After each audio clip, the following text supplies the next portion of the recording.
my name is Anna Clyne. I'm here in Brooklyn at my home studio, and I just got off the phone with Kitty. We've been discussing ideas for our new ballet Rift, which will be premiered next summer 2016 at the Cabrillo Festival of Contemporary Music, which we're really excited about. We've been relaying a lot of ideas, but they're really sort of coming together at the moment. The core of the piece is really examining the chaos and destruction that is just at the foreground of the world right now, in both human nature and in the environment. And through this piece, want to find a sense of resolve, this feeling of going back in time to a point of rebirth, to cleansing, so that we can accelerate into the future. So also involved with the piece is the sense of time. The piece will start in the present moment, we'll gently move backwards to this point of rebirth, of cleansing. From here, go even further back in time to sort of an imaginary Victorian era where things are more refined, beautiful, pure, in a pure state. And then from here, accelerating into the future. So that's the sort of the overall shape of the piece. So sort of going from the present to the past to the future, and washing all this destruction away. Hi, I'm Kitty McNamee. I'm the choreographer for Rift. I'm collaborating with Anna Clyne. I'm very excited about getting back to the studio and exploring physically the ideas that we've been discussing. I think I'm going to have to go back in and add a little more of a contemporary slant to the ballet vocabulary that I've been developing. I love the purity and the simplicity and the cleanliness of the ballet, and I think in particular moments of the piece, the opening moment where we find a single pure voice, a single pure figure, musically and physically, that kind of clarity would be brilliant.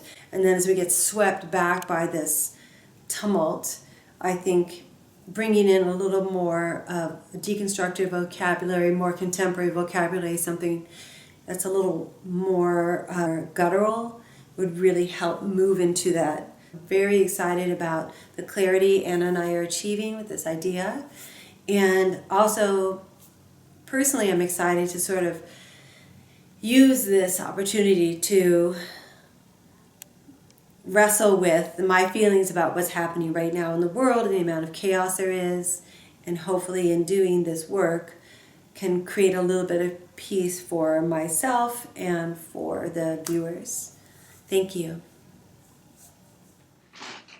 So now we have the overall shape of the piece. I thought I would take a few moments just to talk about the music and how I'll approach that based on the structure. So really it's in 5 sections, starting in the present, moving actually quite rapidly back to this point of rebirth, then back to this sort of more Victorian era, and then accelerating to the future. And the image and sound that Kitty and I had both had for the opening of this is the image of one figure alone on the stage, and musically how I can mirror that with literally one voice. And right now I'm imagining the piece starting with this very simple cello line, through the repetitions other instruments adding to it, so from one voice becomes many, but all playing this one almost plain chant, like a monophonic line. Moving here into the next section where suddenly we have hordes of bodies spilling onto the stage, so gradually add the strength of the orchestra, so large brass chords, lots of striking rhythms through it, so very sort of evoking that sort of chaotic sound world to mirror the dance. And then coming to this more peaceful state with this rebirth, very much water being part of the imagery, which can be evoked with delicate string harmonics and woodwinds, really painting those more delicate sounds together. Then going further back in time to somehow evoke this sense of the Victorian, of the sort of more orderly, refined sound world, which I think I might employ some of the dance rhythms and melodies of that era, sort of through a new lens. And then moving forward to the future, which is now in a state of resolve and peace. And I imagine sort of very rich, harmonious sounds, so maybe some very sort of lush harmonic progressions in the brass. And then I imagine that sort of dissolving away and coming back to this opening line that we heard at the very beginning with the cello. So it's in these 5 sections, and I think it's going to be interesting for us also the transitions between the 5 sections to provide space both visually and sonically for the music and the work to really breathe. So we're really excited about it, and we're looking forward to seeing and hearing how the piece unfolds, and we look forward to touching base with you soon. Thank you.